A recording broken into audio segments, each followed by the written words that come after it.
Bonjour à tous et bienvenue dans ce nouveau numéro d'Entreprendre en toute fiscalité, consacré aujourd'hui à la TVA.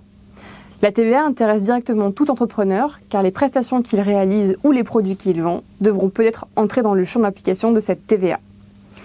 La TVA est un impôt indirect, supporté par les consommateurs et collecté par les professionnels. Elle concerne tout professionnel qui réalise des opérations économiques de manière habituelle dans l'Union européenne. Le professionnel est alors appelé assujetti à la TVA, c'est-à-dire qu'il doit la rajouter à la valeur des biens ou des prestations qu'il vend au profit de ses clients. On aura d'une part la base hors taxe, le prix du bien ou du service, et par-dessus, on rajoute la TVA à un taux qui peut aller, en France, de 2,1% à 20%. Il y a deux types de TVA différentes en fonction de la position du professionnel. Est-ce qu'il la supporte ou est-ce qu'il la récupère, la collecte? La TVA collectée est le montant de TVA qui se superpose à la base hors taxe, le prix du bien ou du service réglé par le client. Cette taxe est collectée par le professionnel qui la déclare et qui la reverse ultérieurement à l'État, dans une temporalité qui dépend des opérations qu'il réalise.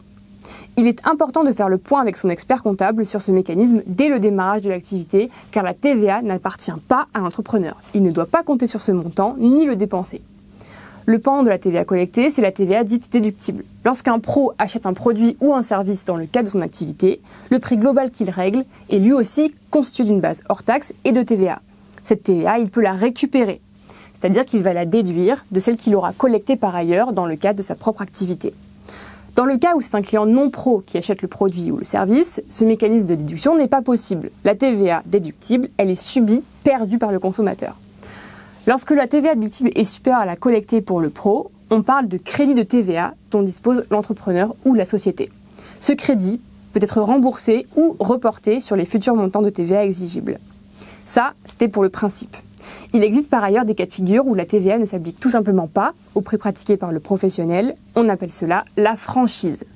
Ce régime de la franchise, qui dispense d'appliquer la TVA sur la base hors taxe et permet donc d'être moins cher aux yeux du consommateur final, n'est appliqué que si le chiffre d'affaires réalisé par l'entreprise ne dépasse pas certains seuils. Les seuils à ne pas dépasser dépendent du secteur d'activité.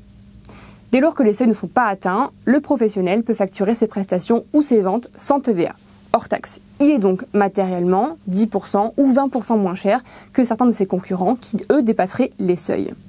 Attention, il est obligatoire d'indiquer l'application de cette exonération, cette franchise, sur les factures fournies aux clients en le mentionnant expressément. C'est l'article 293B du Code général des impôts.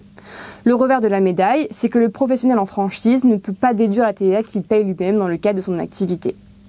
Outre ce régime de franchise, il y a deux autres régimes de TVA. Le régime réel simplifié, dans lequel le pro réalise une seule déclaration annuelle de TVA et reverse l'excédent de TVA collecté sous forme de 2 acomptes annuels. Et l'autre régime, c'est le régime réel normal, dans lequel le professionnel réalise une déclaration mensuelle. Il doit donc reverser mensuellement la TVA collectée en fonction des informations qu'il aura lui-même indiquées dans sa déclaration. Les déclarations et les paiements en matière de TVA se font via l'espace impôt.gouv professionnel de chaque entreprise, individuelle ou société. La TVA est un montant proportionnel qui se calcule sur le prix de vente hors taxe et qui varie en fonction du type de produit ou de service. En France, il existe actuellement 4 taux de TVA. Le taux normal, 20%, qui concerne la majorité des biens, et tous ceux qui ne sont pas concernés par un taux spécifique. Ensuite, le taux réduit de 10%, qui concerne l'hébergement, le transport, la restauration ou encore les travaux de rénovation de logements. Le taux réduit de 5,5% qui concerne lui les produits de première nécessité comme les produits alimentaires, les abonnements de gaz ou d'électricité. Et enfin, le taux réduit de 2,1% qui concerne les médicaments remboursés et la presse. Une précision, il existe des dérogatoires dans certains territoires comme la Corse, la Guadeloupe, la Martinique ou encore la Réunion. Certains territoires n'appliquent même carrément pas de TVA, c'est le cas de la Guyane, de Mayotte ou encore de la Nouvelle-Calédonie. Si vous débutez votre activité et que vous vous interrogez sur l'application de la TVA à votre situation, n'hésitez pas à vous rapprocher d'un professionnel pour vous assurer de faire les bons choix. C'est la meilleure manière d'entreprendre en toute fiscalité.